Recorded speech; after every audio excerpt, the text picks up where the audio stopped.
A Russian missile strike in the Ukrainian city of Sumy. City officials say 2 ballistic missiles struck the heart of the city this morning as people gathered to mark the religious observance of Palm Sunday.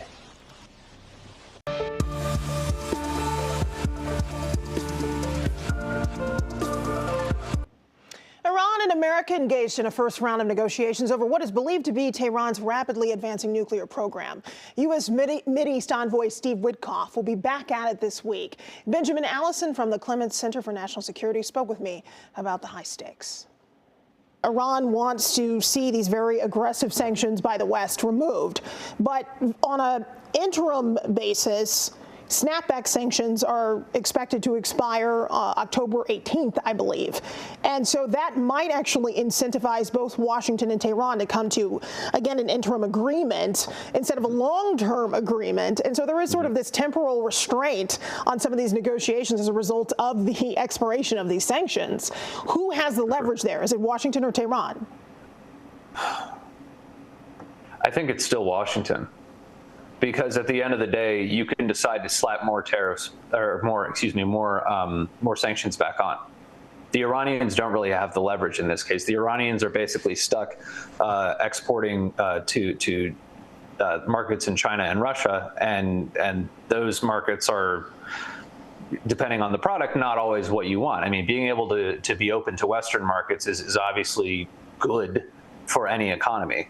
And so I think that the cards are still very much in the hands of the West, and particularly of the United States, as led by President Trump right now. What kind of incentives do you think there could be for Iran to engage in the discussion about the proxy war? As you mentioned, it's having a significant effect on the war in Ukraine, but Israel has really had very strong strikes against Hezbollah and Hamas, and the Houthis don't appear to be as much of a player anymore in the proxy war with the war in Gaza. Survival, honestly.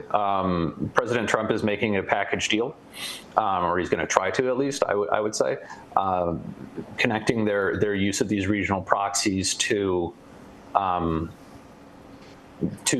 nuclear talks, because this sort of exporting of revolution, of their particular brand of revolution, has been really a hallmark of Iranian foreign policy since the revolution in 1979. The Houthis have agency. They can make their own decisions. The Iranians give them weapons and support and diplomatic cover and all sorts of things like that.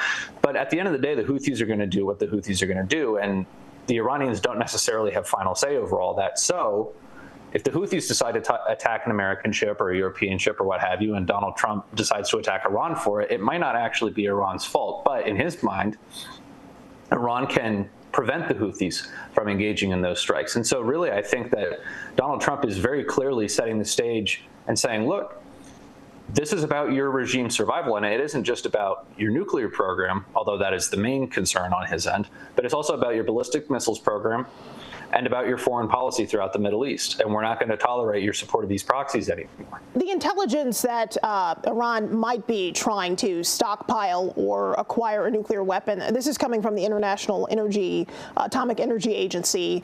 And yet to be able to actually confirm whether Iran is enriching uranium or getting close to nuclear grade weapons, all of that has to be confirmed through outside agencies. How in the world does the United States check and verify that the Iranians are actually holding up their end of the bargain without necessarily, in some ways, inciting or precipitating regime instability, which is exactly the opposite of what Iran wants? Ultimately, if you're going to seek out a credible deal to bring an end to this nuclear program, or at least to the weaponization of the nuclear program, so that is to say a non-civilian nuclear program, you're going to need a multilateral deal. And frankly, it's not clear to me that that's on the table right now for a whole host of reasons, but one of them being that right now the tack that the Trump administration is taking is a purely bilateral one.